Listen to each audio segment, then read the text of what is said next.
Hello student, स्वागत है आपका आपके चैनल द फाइट एग्जाम में। कोई भी एग्जाम को फाइट करने के लिए हमारे चैनल को ज़रूर सब्सक्राइब कीजिए। आज हम लोग 10th क्लास के सामाजिक विज्ञान पढ़ने वाले हैं और इसके कौन कौन से क्वेश्चन जो बहुत ही वीवीआई क्वेश्चन है उसको देखने वाले हैं। तो वैसे क्वेश्चन जो एग्जाम में इस बार पूछे जा सकते हैं वैसे क्वेश्चन को देखने वाले हैं और ये क्वेश्चन को आपको क्या कर लेना है, याद कर लेना है। ठीक है, तो कौन है क्वेश्चन और क्या है मैं पढ़ के आपको बता रहा हूँ और समझाने का क्या कर रहा हूँ, प्रयत्न कर रहा हूँ। ठीक है, यहाँ पे आप देखिए, यहाँ पे इतिहास के लघु उत्तरीय प्रश्न है और सेट 1 का है और बहुत ही खास क्वेश्चन है जिसे आपको क्या कर लेना है, याद कर लेना है। क्या है? यूरोप में राष्ट्रवाद को फैलाने में नेपोलियन बोनापार्ट किस तरह सहायक हुआ। ठीक है, पहला क्वेश्चन है यूरोप में राष्ट्रवाद को फैलाने में नेपोलियन बोनापार्ट किस तरह सहायक हुआ। दूसरा क्वेश्चन है साम्यवादी एक नई आर्थिक एवं सामाजिक व्यवस्था थी। ठीक है, आपको बताना है कि साम्यवादी एक नई आर्थिक एवं सामाजिक व्यवस्था थी, कैसे थी वो बताना है। अगला क्वेश्चन है हो चिन मिन्ह मार्ग। ठीक है, हो चिन मिन्ह मार्ग बहुत ही क्या है, ये बहुत ही खास क्वेश्चन है हो चिन मिन्ह मार्ग, इसीलिए आप इसको याद कर लीजिए। ये बार बार एग्जाम में पूछा जाता है कि हो चिन मिन्ह मार्ग क्या है। ठीक है, अगला क्वेश्चन है साइमन कमीशन क्या था, उसे वापस जाओ के नारे क्यों लगाए गए। यानी कि साइमन कमीशन क्या था और उसे वापस जाओ के नारे किस लिए लगाया गया ये बताना है। अगला क्वेश्चन है जो 5 नंबर क्वेश्चन है वो है कुटीर उद्योग का महत्व क्या है, संक्षेप में लिखे। कुटीर उद्योग का महत्व क्या है, संक्षेप में लिखे। ठीक है, चलिए हमारा ये 5 ठो इतिहास का प्रश्न था और जो बहुत ही खास प्रश्न है इसे आपको क्या करना है, याद कर लेना है।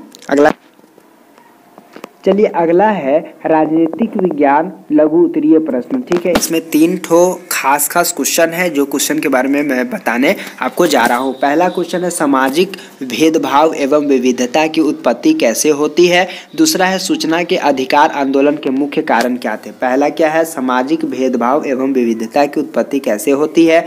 दूसरा है सूचना के अधिकार आंदोलन के मुख्य कारण क्या थे, आपको कारण बताना है। और बता दूं सूचना के अधिकार आंदोलन कब हुआ था, तो ये आपको कब हुआ था, 2005 में हुआ था, 2005 में हुआ था, है कि नहीं।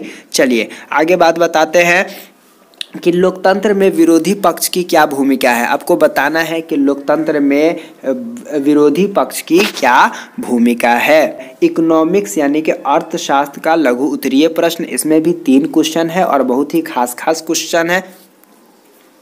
इसमें भी 3 क्वेश्चन है और बहुत ही खास क्वेश्चन है, बहुत ही खास प्रश्न है। चलिए देखते हैं कौन कौन सा प्रश्न है।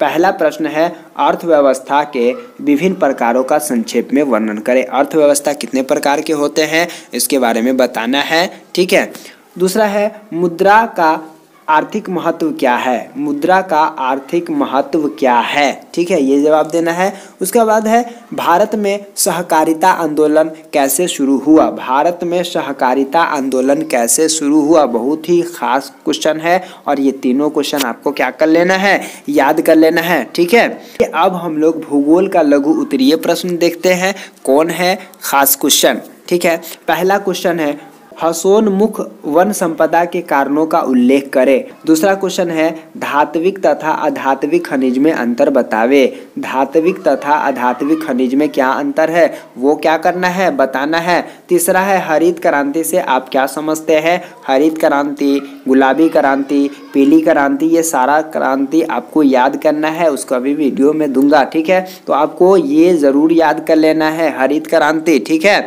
अगला है जल संसाधन के क्या उपयोग है, लिखे। जल संसाधन के क्या उपयोग है लिखना है। जल संसाधन क्या है और जल संसाधन का उपयोग क्या है वो लिखना है। अगला क्वेश्चन है बिहार में कितने प्रकार की फसलें उगाई जाती हैं। बिहार में कितने प्रकार की फसलें उगाई जाती हैं ये आपको क्या करना है, लिखना है।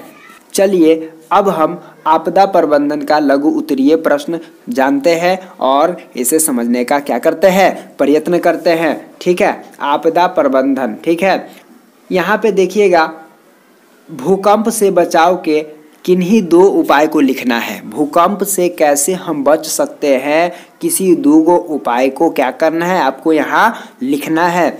अगला क्वेश्चन है सामान्य संचार व्यवस्था के बाधित होने के कारणों को संक्षेप में लिखे। यानी कि सामान्य संचार व्यवस्था के बाधित होने के कारणों को क्या करना है, संक्षेप में लिखना है। यानी कि सामान्य संचार व्यवस्था जो होता है ना, टेलीविज़न वगैरह बाधित हो जाना, नेटवर्क ख़त्म हो जाना वगैरह वगैरह, बहुत सारे संचार माध्यम है, उसको संक्षेप में क्या करना है, लिखना है।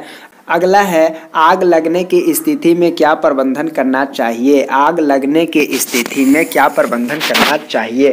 तो आज सेट 1 का ये क्वेश्चन था और बहुत ही खास क्वेश्चन था, इसीलिए आप इसको क्या करिए, याद कर लीजिए। और इसका आंसर, बहुत क्वेश्चनों का आंसर हमारे वेबसाइट जिसका लिंक डिस्क्रिप्शन में है, आप वहां जाकर के खोज सकते हैं। बहुत सारे चीज़ों का हमने लिख दिया है जो आपको वहां क्या करेगा, मिल जाएगा। इसीलिए आप हमारे वेबसाइट पर ज़रूर जाएँ और क्वेश्चन कौन है इसको देख लेना है और इसका आंसर भी देख लेना है और आपको याद कर लेना है, आशा करता हूँ। और या फिर आपके पास गाइड में भी ऐसे ऐसे प्रश्न है तो आप उसे टिक आउट करके लगा लीजिए और मस्ट VVI क्वेश्चन बना लीजिए और इसे याद कर लीजिए। एग्ज़ाम 2022 में यही पूछे जाएंगे, तो इसीलिए आपका एग्ज़ाम अच्छा हो, आप अच्छे नंबर से पास करें, बस मेरा यही उद्देश्य है, बस यही मेरा लक्ष्य है।